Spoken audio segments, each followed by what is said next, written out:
라이트센 1037번 해설하겠습니다. 2차 부등식 2x 제곱 더하기 5x 마이너스 3이 0보다 같거나 작다. 이것을 만족시키는 모든 실수 x에 대하여 새로운 2차 부등식이 성립한대요. 그래. 자, 그럼 이제 이것을 만족하는 모든 실수가 뭔지는 계산을 해내란 얘기네요. 그럼 2 곱하기 1, 그 다음에 1 곱하기 3 이렇게 본다면 1에다가 마이너스를 착 붙여줬을 때 완벽해지네. 그지? 그럼 인수분해가 어떻게 돼요? 2x-1 곱하기 x 더하기 3이 0보다 같거나 작다. 이렇게 바꿀 수 있죠? 자, 따라서 x값의 범위는 마이너스 3보다 같거나 크고 2분의 1보다 같거나 작다라는 애가 나와서 요거 우리가 동그라미 1번 조건이라고 하나 이름을 붙여놓읍시다.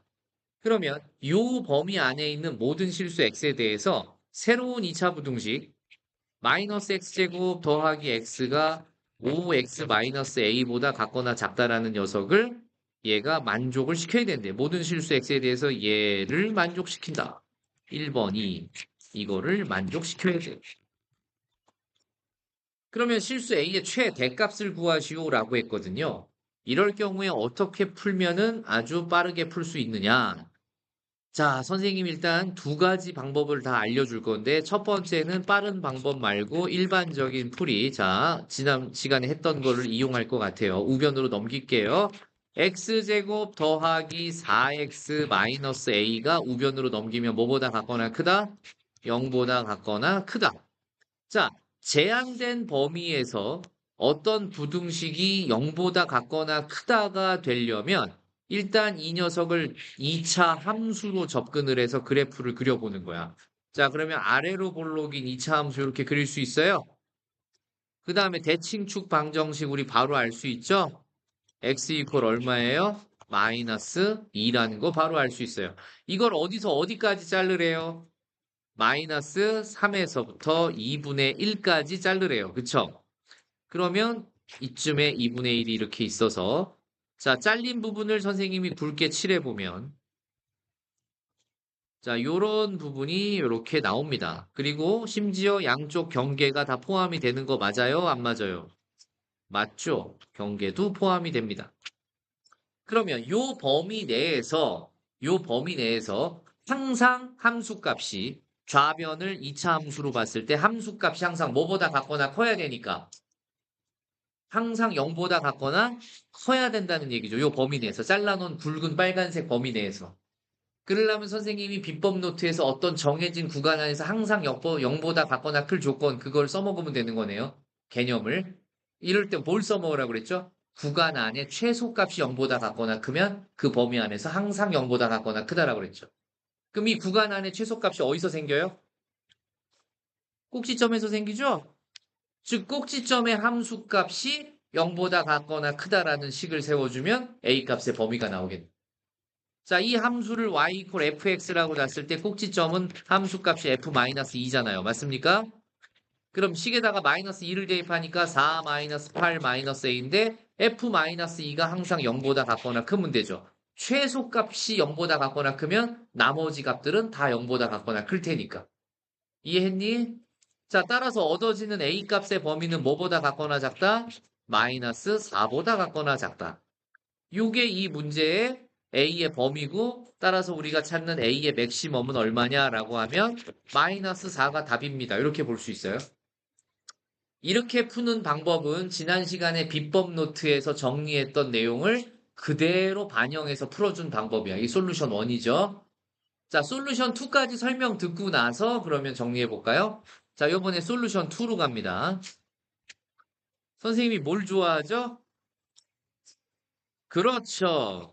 자꾸 그런 거에 익숙해져야 된다. 그러면 주어진 부등식에서 마이너스 a만 우변으로 넘겨볼게요. 그러면 x제곱 더하기 4x가 뭐보다 같거나 크다가 돼요? a보다 같거나 크다가 되죠?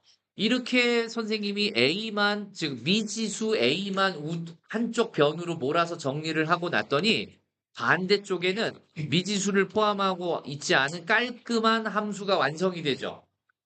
이 깔끔한 함수를 우리 그려볼 수 있어요? 그려볼 수 있어요. 자, 어떻게 그릴까요?